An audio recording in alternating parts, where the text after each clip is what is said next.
নমস্কার, সবাইকে স্বাগত আমার চ্যানেলে। বিএডে তোমাদের থার্ড সেমিস্টারের লার্নিং ডিজাইন নিয়ে আজকের ভিডিওতে আলোচনা করব। অনেক দিন পর পলিটিক্যাল সায়েন্সের ভিডিও আপলোড করছি। এর আগে দুটো ভিডিও আপলোড করা আছে লার্নিং ডিজাইনের উপর। এটা নিয়ে তোমাদের 3 নম্বর। দেখো এর একক কী বলেছে, গণতন্ত্র ও একনায়কতন্ত্র। আর এটি হলো ক্লাস 11-এর উপর।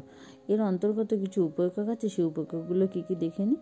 প্রথম উপএকক বলা হচ্ছে গণতন্ত্রের সংজ্ঞা, তারপরে বলা হয়েছে গণতন্ত্রের প্রকৃতি, আর পরবর্তী বলা হয়েছে গণতন্ত্রের শ্রেণীবিভাগ, তারপরে প্রত্যক্ষ গণতন্ত্র এর সংজ্ঞা, প্রকৃতি, দোষ ও গুণাবলী, পরোক্ষ গণতন্ত্রের সংজ্ঞা, বৈশিষ্ট্য। এর পরবর্তী উপএকক আছে গণতান্ত্রিক শাসন ব্যবস্থার পক্ষে ও বিপক্ষে। আর আজকের এই ভিডিওতে তোমাদের সাথে আলোচনা করব গণতন্ত্র ও একনায়কতন্ত্র এই উপএককটা নিয়ে। দেখো প্রথমেই কি আছে যে শিখনের উদ্দেশ্য। বর্তমানে উপএককটি পাঠের পর শিক্ষার্থীরা কী কী জিনিস জানতে পারবে সবার প্রথমে আমরা সেটা দেখে নেব। আচ্ছা, এটা দেখার আগে বলি, যারা যারা চ্যানেলটিতে নতুন আছে অবশ্যই চ্যানেলটি একটা সাবস্ক্রাইব করে দিও। তোমাদের সমস্ত রকম লার্নিং ডিজাইন এবং বিএডের সমস্ত কিছু আপডেট এখান থেকেই পেয়ে যাবে। এছাড়াও কিছু টিএলএমের ভিডিও আপলোড করা আছে। এছাড়া যদি কোনো প্র্যাকটিকাম যা কিছু প্রয়োজন হয় তোমরা কমেন্ট বক্সে কমেন্ট করবে। দেখো স্মরণমূলক থেকে কী বলা হয়েছে, গণতন্ত্রের সংজ্ঞা দিতে পারবে, এটি তথ্যগতর মধ্যে পড়ে। তারপরে বলা হয়েছে গণতন্ত্রের প্রকারভেদ বলতে পারবে, এটি তথ্যগত। তারপরে প্রত্যক্ষ গণতন্ত্রের গুণাবলীর বর্ণনা দিতে পারবে, ধারণাগত। প্রত্যক্ষ গণতন্ত্রের দোষসমূহ ব্যাখ্যা করতে পারবে, এটি ধারণাগত। পরোক্ষ গণতন্ত্রের বৈশিষ্ট্যগুলো চিহ্নিত করতে পারবে, এটি ধারণাগতর মধ্যে। এর পরবর্তী পয়েন্ট হচ্ছে অনুধাবনমূলক।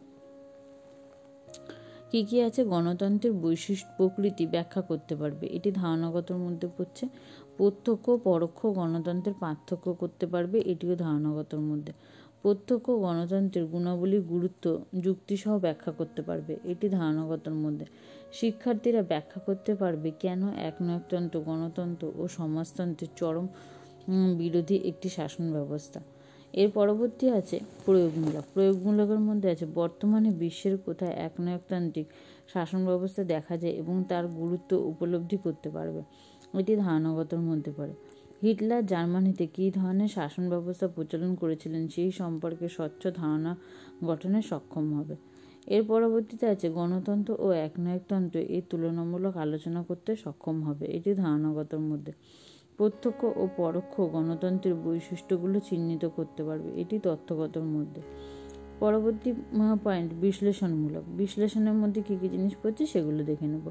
কীভাবে একনায়কতন্ত্র ব্যক্তির রাজনৈতিক, অর্থনৈতিক ও সামাজিক স্বাধীনতা খর্ব করে শিক্ষার্থীরা তা বিশ্লেষণ করতে পারবে, এটি ধারণাগতর মধ্যে। তারপরে বলা হয়েছে গণতান্ত্রিক শাসন ব্যবস্থা কীভাবে দেশের উন্নতি ঘটাতে পারে তা শিক্ষার্থীরা বিভিন্ন দিক থেকে আলোচনা করে বলতে পারবে। গণতন্ত্রের শ্রেণীবিভাগগুলো বলতে ও লিখতে পারবে। এরপর আছে সৃজনমূলক। সৃজনমূলকের মধ্যে কী বলা হয়েছে, গণতন্ত্রের ও একনায়কতন্ত্রের পার্থক্যগুলো তালিকা প্রস্তুত করতে পারবে। প্রত্যক্ষ গণতন্ত্রের বৈশিষ্ট্যগুলোর একটি চার্ট তৈরি করতে পারবে, এটা ধারণাগতর মধ্যে। একনায়কতান্ত্রিক নেতা হিটলার, মুসোলিনি এ চিত্র অঙ্কন করতে পারবে। এরপরে আছে মূল্যায়নমূলক। মূল্যায়নমূলকের মধ্যে বলা হয়েছে গণতন্ত্রের প্রকৃতি বিচার করতে পারবে, গণতন্ত্রের সুবিধাগুলোর গুরুত্ব মূল্যায়ন করতে পারবে। তারপরে আছে গণতান্ত্রিক শাসন ব্যবস্থা কেন সকলের অধিকার রক্ষা করতে পারবে তা বলতে পারবে, এটাও তথ্যগতর মধ্যে। পাঠের পরিপ্রেক্ষিতে শিক্ষার্থীদের বিশ্লেষণ। বর্তমান পাঠের প্রেক্ষিতে শিক্ষার্থীদের সাধারণ বৈশিষ্ট্যাবলী এবং প্রারম্ভিক আচরণ সুনিশ্চিত করার জন্য শিক্ষক বা শিক্ষিকা নিম্নলিখিত প্রশ্নগুলো করবেন। আর কী কী প্রশ্ন করবেন সেগুলো আমরা দেখে নিই। ভোটদান বলতে কী বোঝো? তারপরে বলা হয়েছে ভোটদান কেন করা হয়। এর পরবর্তী প্রশ্ন হচ্ছে আইনসভায় নির্বাচিত সদস্যদের কী বলা হয়। এর পরবর্তী প্রশ্ন ভারতে কী ধরনের শাসন ব্যবস্থা চালু আছে। এরপরে আছে শিখন সহায়ক উপকরণের প্রকৃতি ও প্রস্তুতি ও নির্বাচন। অর্থাৎ শিখন সহায়ক উপকরণ দু রকমের, একটা সাধারণ উপকরণ এবং একটা আছে বিশেষ উপকরণ। সাধারণ উপকরণের মধ্যে কী কী আছে, চক, ডাস্টার, ব্ল্যাকবোর্ড ও পাঠ্যপুস্তক। বিশেষ উপকরণের মধ্যে গণতন্ত্র ও একনায়কতন্ত্রের পার্থক্যের একটি তালিকা, প্রত্যক্ষ গণতন্ত্র সম্বলিত একটি চার্ট। 3 নম্বর আছে হিটলার, মুসোলিনি, নাৎসির চিত্র। তারপরে আছে পরবর্তী পয়েন্ট শিখন কৌশল। শিখন কৌশলের মধ্যে প্রথমে আমরা একটি ছক করে নেব এবং সেখানে বাঁদিকে লিখব শিখন ক্ষেত্র এবং ডান দিকে লিখব প্রাসঙ্গিক কৌশল। শিখন ক্ষেত্রের মধ্যে প্রথমে আছে পাঠ পর্যায়ে 1, বিভিন্ন রাষ্ট্রবিজ্ঞানী প্রদত্ত গণতন্ত্রের সংজ্ঞা। গণতন্ত্রের প্রকৃতি, গণতন্ত্রের বিভাগ, প্রত্যক্ষ গণতন্ত্রের সংজ্ঞা ও প্রকৃতি, প্রত্যক্ষ গণতন্ত্রের গুণাবলী ও দোষ। আর এদিকে ডান দিকে আছে প্রধানত প্রতিপাদনের মাধ্যমে এবং মাঝে মাঝে প্রশ্নোত্তরের সাহায্যে ও শিক্ষার্থীদের সক্রিয় অংশগ্রহণের মাধ্যমে পাঠে অগ্রসর হবেন। পাঠ পর্যায়ে 2 এর মধ্যে বলা হয়েছে প্রত্যক্ষ গণতন্ত্রের বিলুপ্তির কারণ, পরোক্ষ গণতন্ত্রের সংজ্ঞা ও প্রকৃতি, পরোক্ষ গণতন্ত্রের বৈশিষ্ট্য। শিক্ষক প্রত্যক্ষ ও পরোক্ষ গণতন্ত্রের চার্ট, পরোক্ষ গণতন্ত্রের বৈশিষ্ট্য সম্বলিত চার্টের মাধ্যমে শিক্ষার্থীদের সহযোগিতায় এগুলি ব্যবহারের মাধ্যমে পাঠ্যাংশের আলোচনার প্রেক্ষিতে পাঠে অগ্রসর হবেন এবং প্রাসঙ্গিক তথ্যগুলো বোর্ডে লিখবেন এবং পৃথিবীর মানচিত্রে এককেন্দ্রিক দেশগুলোকে চিহ্নিত করতে পারবেন এবং উত্তর দিতে পারবেন ভারতে কী ধরনের শাসন ব্যবস্থা আছে।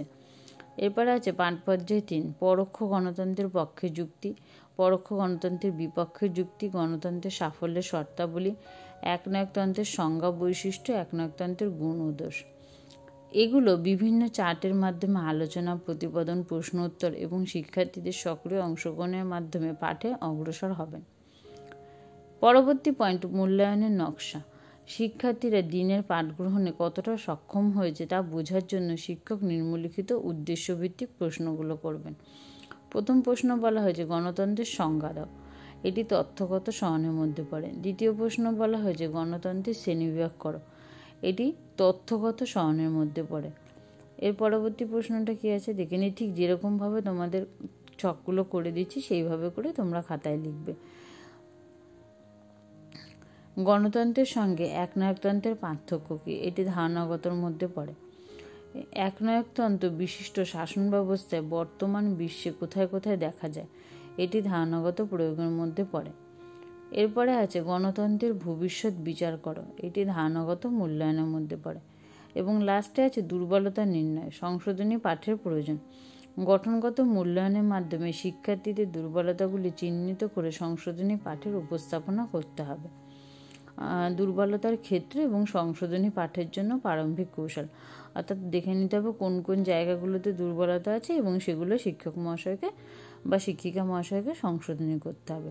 এই পর্যন্তই ছিল সম্পূর্ণ লার্নিং ডিজাইনটি। ভিডিওটা ভালো লাগলে অবশ্যই তোমরা লাইক করে দিও এবং পরবর্তী লার্নিং ডিজাইনে আবার তোমাদের সাথে নেক্সট ভিডিওতে আলোচনা করব। দেখো, এছাড়াও অন্যান্য সাবজেক্টের উপর লার্নিং ডিজাইন আছে, তাই তোমরা তোমাদের বন্ধুদের সাথে অবশ্যই চ্যানেলটি শেয়ার করো।